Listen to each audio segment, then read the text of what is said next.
Big பாஸில் நடந்த ஒரு அன்சீன் வீடியோ தான் பார்க்க போகிறோம். ஏன் அப்படின்னா இது ஹாட்ஸ்டாரில் பார்த்தீங்கன்னா ஒரு 15 மினிட்ஸில் வந்து கட் பண்ணியிருப்பாங்க. அது வந்து டிவியில் வந்து டெலிகாஸ்ட் பண்ணாங்க. அப்படி என்ன தான்டா நடந்துச்சு அப்படின்னு கேட்டிங்கன்னா, ஒரு டாஸ்க்குங்க. அதாவது ஒரு ஸ்குட் கேம் மாதிரி ஒரு டாஸ்க்கு. அது இந்த கோர்ட்லேருந்து அந்த கோர்ட்டுக்கு போகணும், திரும்பி பார்த்தா அவுட்டு, அந்த மாதிரி விளாண்டுட்டு இருந்தாங்க.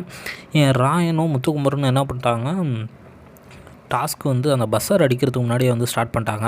அவங்க வந்து டக்கு டக்குன்னு போயிட்டு டாஸ்க்கை முடிச்சிட்டாங்க. முடித்த உடனே ஜாக்லினும் மஞ்சரியும் பின்னாடி இருந்தாங்க. டென்ஷன் ஆகிட்டாங்க. என்னது அதுக்குள்ளே முடிச்சிட்டிங்க, இதை பஸ்ஸரே இன்னும் அடிக்கலையே அப்படின்னு சொல்லிட்டு வாக்குவாதம் பண்ணுறாங்க. அதுக்கப்புறம் தான் ரியலைஸே பண்ணுறாங்க, 2 பேரும் பஸ்ஸர் அடிக்கிறதுக்கு முன்னாடி ஓடிட்டோம் அப்படின்ட்டு. முத்துக்குமரன் சரி ஓகே மன்னிச்சிருங்க, நான் ஆமாம் டக்குன்னு ஒரு வேகத்தில் போயிட்டோம் அப்படின்னு சொல்லிட்டு அவர் மன்னிப்பு கேட்குறாரு. ஆனால் ராயன் மட்டும் மன்னிப்பே கேட்க மாட்டுறாரு. இல்லை நாங்கள் பண்ணது கரெக்டு தான், நீங்கள் பின்னாடி தானே இருந்தீங்க, எங்கள் கூட இருந்திருந்தால் நாங்கள் வந்து தெரிஞ்சிருக்கோம், ஆனால் நீங்கள் பின்னாடி இருந்தனால நாங்கள் 2 பேர் தான் இருந்தாங்க, டக்குன்னு போயிட்டோம் அப்படின்னு சொல்கிறாரு. இது எந்த அளவுக்கு ஒத்துக்க முடியும்னு தெரியல. சரி ஓகே, ஒரு தப்பு பண்ணிட்டோம், அது ஒத்துக்கிறோம் அப்படிங்கிற பட்சத்தில் 2 பேருமே ஓகே சொன்னால் பரவாயில்ல. இதில் வந்து ஜாக்லினும் மஞ்சரி வந்து 2 பேருமே ஓவராக பேசிகிட்டு இருக்காங்க. அதுக்கு வந்து முத்துக்குமரன் இருந்துச்சு, என்ன நீங்கள் அதான் சொல்லிட்டோம்ல எதுக்கு ஓவராக பேசுகிறீங்க அப்படி இப்படின்னு பேசிகிட்டு இருக்காங்க.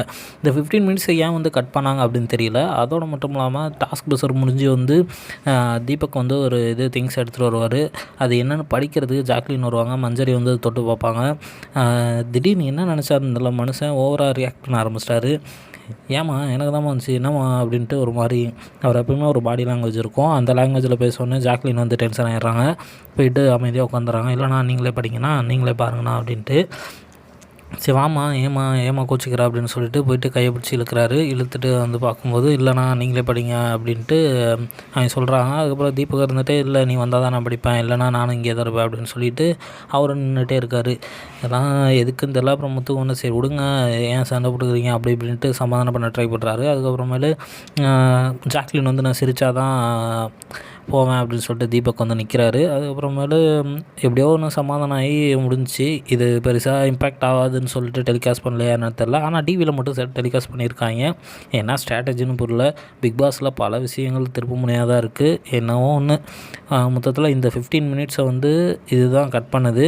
ஒரு ஸ்குட் கேம் விளாண்டுருக்காங்க. அதில் வந்து இன்சிடெண்ட் ஆகிருக்கு. முத்துக்கும் ஜாக்லினுக்கு வந்து கொஞ்சம் ஃபயராக இருந்திருக்கு. பார்ப்போம், பீஸ்ட் மோடு ஸ்டார்டிங் தான் நினைக்கிறேன். பொறுத்து வந்து பார்க்கலாம்.